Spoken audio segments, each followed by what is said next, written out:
السلام علیکم۔ Kashmir express digital کے خبرنامے کے ساتھ میں ہوں علیشہ اندلیب۔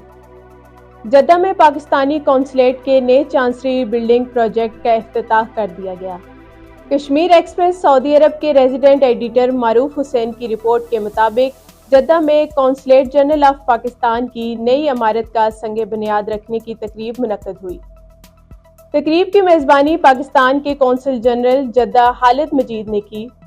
اس منصوبے کا افتتاح سعودی عرب میں پاکستان کے سفیر احمد فاروق نے کیا۔ تقریب سے خطاب کرتے ہوئے احمد فاروق نے کہا کہ پاکستان کی وزارت خارجہ کا بیرون ملک سب سے بڑا مشن ہے۔ یہ مشن سعودی عرب کے مغربی علاقے میں تقریباً 1.8 ملین پاکستانیوں کی خدمات کر رہا ہے۔ یہ منصوبہ نہ صرف موجودہ خدمات کو بہتر بنائے گا بلکہ نئی اور بہتر خدمات کی راہ بھی ہموار کرے گا۔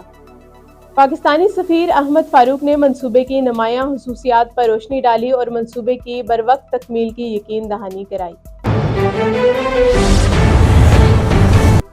یو فون اور پی ٹی سی ایل کی صارفین دشمن پالیسی۔ آزاد کشمیر جہلم ویلی کے علاقے چناری کٹھائی میں نصب ٹاور 24 گھنٹوں میں سے 20 گھنٹے بند رہنا معمول بن گیا۔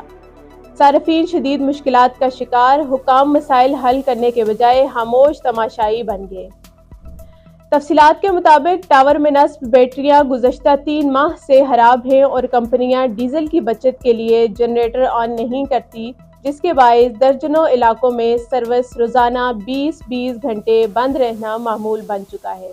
عوامی حلقوں نے چیئرمین پی ٹی اے وفاقی محتسب اعلیٰ مظفر آباد ریجن سے مطالبہ کیا کہ وہ اس معاملے کا نوٹس لیتے ہوئے مجرمانہ غفلت کا مظاہرہ کرنے والی کمپنیز کے خلاف سخت کارروائی کے احکامات جاری کرتے ہوئے صارفین کی سہولت کے لیے اقدامات کریں۔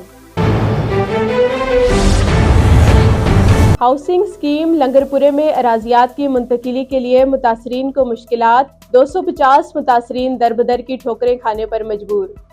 وزیراعظم آزاد کشمیر سے نوٹس لینے کا مطالبہ۔ متاثرہ خاندانوں کا کہنا ہے کہ ہم گزشتہ 1 سال سے ڈیولپمنٹ اتھارٹی مظفر آباد کے چکر لگانے کے باوجود اپنا جائز حق حاصل نہیں کر سکے۔ وزیر حکومت ڈیولپمنٹ اتھارٹی سردار جاوید ایوب نے متعدد مرتبہ ہمیں مسائل کے حل کی یقین دہانی کروائی، لیکن وہ وعدے بھی زبانی دعووں تک محدود رہے۔ آخری بار 9 دسمبر کو معاملات کے حل کی یقین دہانی کرائی گئی تھی، مگر وہ بھی تاریخ گزر چکی ہے اور صورتحال جوں کی توں ہے۔ متاثرین نے وزیراعظم آزاد کشمیر سے استدعا کی ہے کہ اگر آپ کے پاس اس مسئلے کے حل کے لیے وسائل نہیں ہیں تو ہم اپنی شکایات عوامی ایکشن کمیٹی کے حوالے کریں۔ لہٰذا آپ سے درخواست ہے کہ اس سنگین مسئلے کا فوری نوٹس لیتے ہوئے متعلقہ ادارے کو احکامات جاری کریں تاکہ زمینوں کی منتقلی کا عمل فوری مکمل ہو سکے۔ یہ تھی اب تک کی خبریں۔ مزید خبروں کے لیے وزٹ کیجیے www.kenews.tv۔ اللہ حافظ۔